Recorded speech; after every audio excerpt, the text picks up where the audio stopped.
Esta semana, el cardenal Miller, ex prefecto de Doctrina de la Fe, ha hecho unas declaraciones insólitas y, evidentemente, para él por lo menos, necesarias, imprescindibles. Ha animado a los sacerdotes de la diócesis alemana de Münster a que desobedezcan a su obispo. Repito, esto es evidentemente insólito. Y a que le desobedezcan en un punto concreto. El obispo ha mandado a todos sus sacerdotes que den la comunión a los protestantes que quieran comulgar. Protestantes luteranos, que son los que están en Alemania. Ha dicho claramente el obispo que es estrictamente inadmisible, son palabras suyas, negar la comunión a estas personas. Por supuesto, en determinados casos, no a todos, y esos determinados casos con el discernimiento, que es una palabra maravillosa, tal y como la usaba, por ejemplo, San Ignacio de Loyola, y que es una palabra que nos ayuda a descubrir con honradez, con honestidad, cuál es la voluntad de Dios para nosotros, pero que hoy se ha convertido en una parodia de ese sentido verdadero del discernimiento que los curas hemos hecho siempre porque es nuestra tarea. Hoy se ha convertido en una parodia y se ha convertido en un trágala, es decir, la excusa para que todo el mundo haga lo que quiera, teniendo o intentando tener la conciencia tranquila. Haz lo que quieras, que ya me encargaré yo de decirte que lo que tú deseas, lo que te pide el cuerpo o lo que tú quieras, eso está bien hecho. Por eso, ante esta obligación por parte del obispo a sus sacerdotes, en un tema tan importante para un sacerdote como es la Eucaristía, ante esto el cardenal Miller ha intervenido diciendo hay que hacer objeción de conciencia.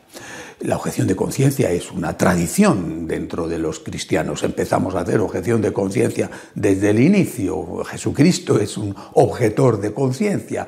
Los mártires de Nerón eran objetores de conciencia. Eran objetores de conciencia contra los nazis, personajes como el padre Kolbe, por ejemplo, o contra los comunistas. Es decir, la objeción de conciencia ha estado siempre presente en la Iglesia con jovencitas inocentes, pienso Santa Cecilia o Santa Inés, o con ancianos venerables como San Ignacio de Antioquía, es decir, con grupos enteros que se entregaban al martirio, como los cristeros o las víctimas de la persecución socialista y comunista en España. Han hecho objeción de conciencia.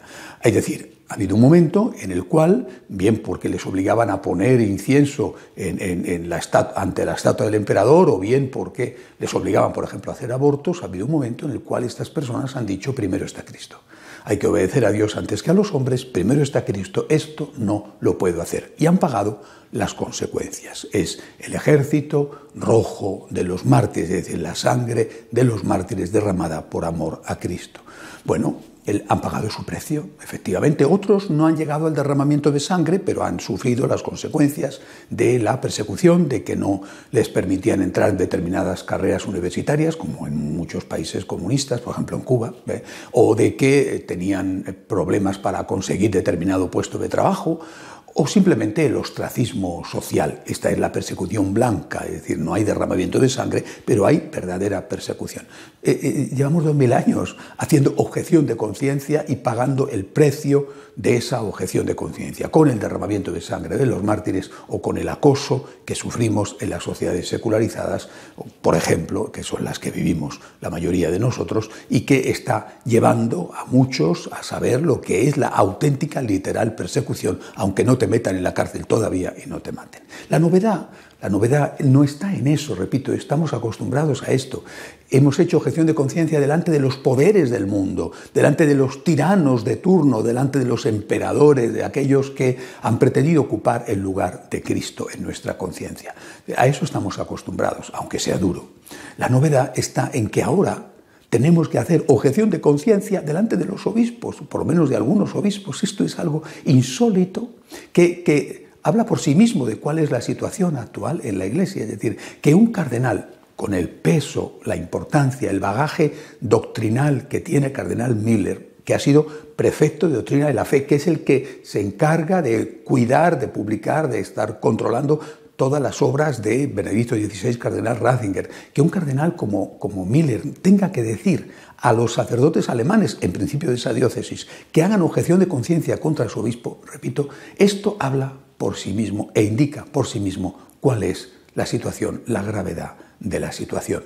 No sabemos cuántos sacerdotes lo van a hacer, porque estoy seguro de que muchos en esa diócesis, en Alemania, pues muchos que están encantados con la idea. Pero ¿y los que no? ¿Qué les va a pasar? ¿Les reducirán al estado laical? ¿Les suspenderán a divinis? ¿Les quitarán de las parroquias? ¿O simplemente les condenarán diciendo que son culpables ellos, que quieren ser fieles a Jesucristo y a la tradición de la Iglesia, son culpables del cisma, que es lo que ya se está diciendo?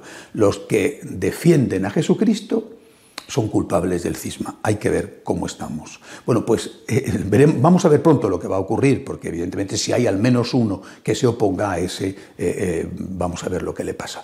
Por supuesto que el tema de la comunión de los protestantes no es el único. Está, por ejemplo, el tema de la comunión a los divorciados vueltos a casar sin haber conseguido antes la nulidad matrimonial. Hay muchísimos curas encantados con esto. Sería una ingenuidad pensar que el grueso de los sacerdotes están en contra. Lo hacen en nombre de la misericordia, olvidando que también hay que tener misericordia para con el Dios de la misericordia, cuya presencia real está en la Eucaristía. Pero hay otros que no. Hay otros sacerdotes, depende de las diócesis, serán una minoría o una mayoría, que están en contra de esto y que también ellos son acosados, obligados o amenazados para que lo hagan, cuando está esto yendo en contra de su conciencia basada en el Evangelio y basada en la tradición de la Iglesia. Esto, repito, habla por sí mismo de cómo está la situación. Que un obispo obligue a dar la comunión a los protestantes, por mucho que se ponga la salvedad de que en algunos casos, con discernimiento, repito, un trágala en la mayor parte de los casos, que un obispo obligue y que un cardenal tenga que decir a los sacerdotes que hagan objeción de conciencia, que desobedezcan a su obispo, es una radiografía de la situación actual de la Iglesia. ¿Qué tenemos que hacer? Yo creo que hay que tener la paz interior, la valentía también, para ser fieles a Jesucristo por encima de todo y pedirle al Señor la fuerza que necesitamos. San Ignacio de Antioquía decía en aquellas maravillosas cartas que escribía mientras era llevado prisionero desde Antioquía a Roma para ser allí martirizado, decía que en la persecución lo que hay que tener es grandeza de ánimo. Hay que pedirle a Dios la fuerza, porque esto excede desde luego las nuestras. Hay que tener grandeza de ánimo, pedir a Dios las fuerzas y aguantar. Porque la historia está llena de perseguidores que han terminado por ser derribados de sus tronos, aunque cuando estaban en los tronos se sentían todopoderosos de un tipo o de otro. Por tanto, hay que tener paz interior, grandeza de ánimo y pedirle al Señor que nos ayude. Y, fundamental, no permitir de ninguna manera, bajo ningún concepto, nunca, que el rencor anide en nuestro corazón.